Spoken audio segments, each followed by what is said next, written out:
So what's up guys, लोकी की सब्जी के सीज़न 2 में आपका स्वागत है। दूसरा एपिसोड आ चुका है और भयंकर था, पर ये थोड़ा सा स्लो था पर भयंकर ज़रूर था। जिस तरीके से ये दूसरे यूनिवर्स में ब्रैडली को यहाँ पे जाके टॉर्चर करना, फिर सिल्वी के पास जाना, फिर उन भी धोखेदार वेरिएंट मतलब जो टीवीए वाले एजेंट्स हैं उनसे डील करना, हर चीज़ के ऊपर हम आज बात करने वाले डिटेल में। तो बने रहिए वीडियो में और शुरुआत करते हैं सबसे पहले सीन की, जहाँ पे हम देखते हैं कि लोकी और मोबियस जाते हैं एक टाइमलाइन में, जहाँ पे उस टाइमलाइन का नाम है 1977, लंदन की स्कैटर्ड टाइमलाइन यूके से। अब यहाँ पे जो ब्रैडली है वो एक मूवी प्रमोट कर रहा होता है, ज़ेनियक। अब जो ब्रैडली होता है वो टीवीए में ही काम करने वाला एक ऑफिसर होता है जो टाइमलाइंस को ग्रूम करता है और एक तरह से सोल्जर है टीवीए का। पर लेकिन उसे अपनी ज़िंदगी जीने के लिए वो टीवीए से भाग जाता है, स्कैटर्ड टाइमलाइन में रहता है, यानी शाश्वत समय रेखा में रहने चला जाता है। और जिसकी वजह से वो अब लोकी और मोबियस उसको ढूंढने के लिए आते हैं, और जहाँ पे वो मोबियस उससे मिलता है उसके एक अच्छी खासी चेस सीन के बाद जो मस्त तरीके से उसको लोकी उसको मैजिक से पकड़ता है, वो काफ़ी फैसिनेटिंग लगता है मेरे को। और इस तरह से एमसीयू में कभी नहीं दिखाया लोकी को जिस तरीके से सीजन 2 में दिखाया गया है। उसकी मैजिक को और ज़्यादा एक्सप्लोर किया गया, किस तरह से वो शैडो से किसी को भी पकड़ सकता है और अपने मल्टीपल इल्यूजन्स तो वैसे बना ही सकता था, पर लेकिन मल्टीपल फेक होलोग्राम्स भी बना सकता है अपने साइड बाय साइड में भी, और किसी को अभी वो भ्रमित कर सकता है अपनी मैजिक से ही। बहुत अच्छी तरीके से दिखाया है इस लोकी सीजन 2 के सेकंड एपिसोड में। लोकी का जो मैजिक है बहुत क्लियरली एक्सप्लोर किया गया है और मज़ा आ गया। जो लोकी के जो मैजिक को एक्सप्लोर किया है इन्होंने, बहुत मज़ा आया इसको देखने में। अब नेक्स्ट शॉट में ब्रैड को टीवीए में लाया जाता है, उसे जेल में डाल दिया जाता है, और लोकी और जो मोबियस हैं उसका जो टेम्पैड ले लेते हैं, क्योंकि वो ऑफिसर था तो ऑब्वियसली उसके पास टेम्पैड होगा, पर लेकिन उस पर कुछ ट्रैकर और कुछ डिवाइस लगा होता है जिसकी वजह से उसे कुछ ऐसे हैक करके उसे खोल नहीं सकते थे। तो जिसकी वजह से वो ओबी के पास जाते हैं, पर ओबी उनको गाइड बुक दे देता है, क्योंकि वो टेम्पोरल कोई और डिवाइस बनाने की कोशिश कर रहा है, पता नहीं कौन सा डिवाइस लिख दूंगा। वो एक और डिवाइस बनाने की कोशिश कर रहा है ताकि शाश्वत जो समय रेखा है वो सही कंट्रोल्ड वे में रहे। लेकिन वो बाद में पता लगता है कि जो ओबी है वहाँ पे जाता है तो उसे पता लगता है कि अब इसके कुछ नहीं हो सकता, क्योंकि वो ओवरलोड हो चुका है और गेट्स अब खुल नहीं रहे। मतलब जो गेट्स होते हैं जो खुलने होते हैं, फिर वहाँ पे जाके ठीक करना होता है शाश्वत समय रेखा को, वो अब खुल नहीं रहे। और वो एक ही बंदा खोल सकता है, या तो ही हू रिमेन्स या फिर मिस मिनट्स। सिल्वी का भी कमाल है यार, चाबी को ही मार दिया और खुद जाके बर्गर बना के खा रही है। खैर, इस चीज़ से याद है, जो ब्रैडली है वो लोकी और मोबियस को बहुत ज़्यादा उकसाता है उनके लाइफ के बारे में और उनके पास्ट के बारे में, कुछ ऐसा वैसा कुछ बोल के, और लोकी को भी ज़्यादा भड़काता है उसकी माँ से रिलेटेड कुछ कह के, जिसकी वजह से लोकी वहाँ पे एकदम से लोकी फॉर्म में आने के लिए तड़प जाता है। और जो आता है वो सीन काफ़ी अच्छा लगता है। जो लोकी में जो लोकी पना होता है ना, जो सबको देखना चाहिए,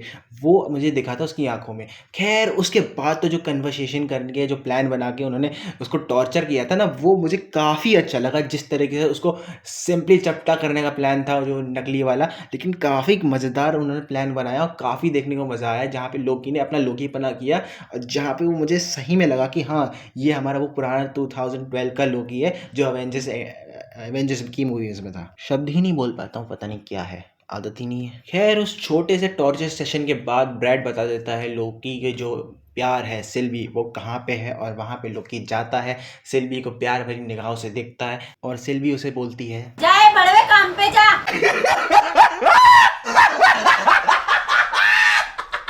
नहीं नहीं, ऐसा कुछ नहीं बोलती, पर लेकिन वो जो बोलती है वो मुझे काफ़ी फ़नी लगा कि मेरे 5 मिनट के बाद शिफ्ट ख़त्म है, वहाँ मिल के आना। यहाँ पे दुनिया के लौड़े लगा के तुम, मतलब यूनिवर्स के लौड़े लगा के तुम बोल रही हो 5 मिनट के बाद मिलना।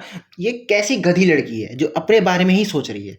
खैर, कुछ ऐसी तू तड़ा की बातें करते करते सिल्वी को बता देता है लोकी कि मैं तुम्हें फ्यूचर में मिला था, मुझे तुम दिखी थी टीवीए में। फिर सिल्वी बोलती है, गांड मरा, दिमाग खराब हो जाएगा, मैं माँ अम्मा बहन पे आ जाऊंगा, मैं इनकी इनकी अम्मा बहन पे आ जाऊंगा मैं। यही तू मैं के बीच में हमारे मूवीज चाचा आते हैं ब्रैड के साथ, और ब्रैड यहाँ पे बताता है कि वो सारी साथ जो रेखाएं, जो मल्टीपल टाइमलाइंस हैं, वो टीवीए वाले तबाह कर रहे हैं, मतलब जो टीवीए जो ट्रेटर्स हैं वो तबाह कर रहे हैं। और जहाँ पे सिल्वी को कुछ बर्दाश्त नहीं होता, वो ऐसे उसके हाथ पे रखती है और सारी चीज़ें देख लेती है कहाँ पे चीज़ें हो रही हैं। तो सिल्वी को सारी लोकेशन पता लग जाती है, पता नहीं कैसे, पर लेकिन उसे पता लग जाती है। वो वहाँ पे जाते हैं, मस्त एक्शन सीन होता है, काफ़ी अच्छी तरीके से दिखाया जाता है, पर लेकिन उस एक्शन सीन का कोई अच्छा रिजल्ट नहीं आता, क्योंकि सारी जो टाइमलाइंस है वो मिट चुकी हैं, अब इसका कुछ नहीं हो सकता।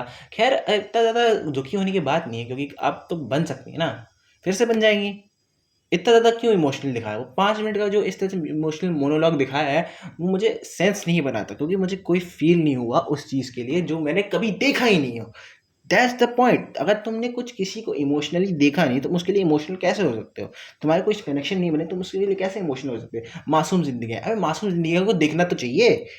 खैर ये तो मेरा ही गुस्सा है, पर लेकिन आप अगर उसके इसी में इमोशनल हो गए हो तो पता नहीं आप कौन से सॉफ्ट कॉर्नर से बने हो। खैर जब शाश्वत समय रेखाएं बर्बाद होने के बाद फिर हमें रमोना रेंसलर का टेम्पैड दिखता है, जहाँ पे उसको सिग्नल आना शुरू हो जाते हैं टीवीए को। पर हमारे लोकी आशिक भैया यहाँ पे जो सिल्वी को बहलाने फुसलाने लग जाते हैं और सिल्वी पूरी टीवीए को बोलती है लौड़ा का सरकार है।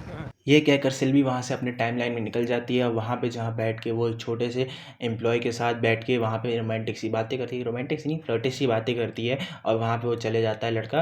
ये मुझे समझ में नहीं आता, 1000 साल के बुढ़े लोग जवान से लड़कों के साथ करती है, काश मुझे भी ऐसी बुढ़िया मिल जाए। Nigga, what the fuck is this bullshit? खैर इस एपिसोड का यहीं पे अंत होता है, जहाँ पे दिखते हैं कि सारी शाश्वत समय रेखाएं मिट चुकी हैं और जिसके मॉर्निंग में सब लोग लगे पड़े हैं, जहाँ पे शोक मना रहे हैं सब लोग। लेकिन मुझे एक बात बताओ, जिनसे हम मिले नहीं, जिनको हमने एक्सप्लोर नहीं किया, जिनको हमने देखा भी नहीं मरते हुए, हमें उसके लिए शोक मनाना है क्यों?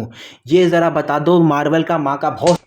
खैर थोड़ा सा मैं ऑफ टॉपिक चला जाता हूँ, गालियाँ भी दे देता हूँ, पर लेकिन यह लोकी का जनरली बोलूँ एपिसोड 2 काफ़ी अच्छा था, स्लो था, एक्शन से भरा हुआ था, थोड़े ड्रामे वगैरह थे, जो रोमांटिक बातें थी वो तो हुई नहीं लोकी और सिल्वी में, पर लेकिन चलता है भाई, इतना तो बर्दाश्त कर सकता हूँ। लेकिन लोकी का 3rd एपिसोड लोग बोल रहे हैं काफ़ी अच्छा होने वाला है, मैं उसके लिए एक्साइटेड हूँ, क्योंकि शायद उसमें कुछ और चीज़ें पता लगें और शायद टाइम स्लिपिंग का कॉन्सेप्ट उसमें फिर से शुरू हो जाए, जो लोकी के साथ हमने ट्रेलर्स में देखा था, और काफ़ी मैं एक्साइटेड हूँ इस चीज़ के लिए। और अगर आप एक्साइटेड तो प्लीज़ वीडियो करिए लाइक, चैनल को सब्सक्राइब। मैं मिलता हूँ आपको नेक्स्ट वीडियो के साथ, तब तक के लिए। अरे मम्मी खाने में क्या बना है? लौकी की सब्जी, सिल्वी की सब्जी।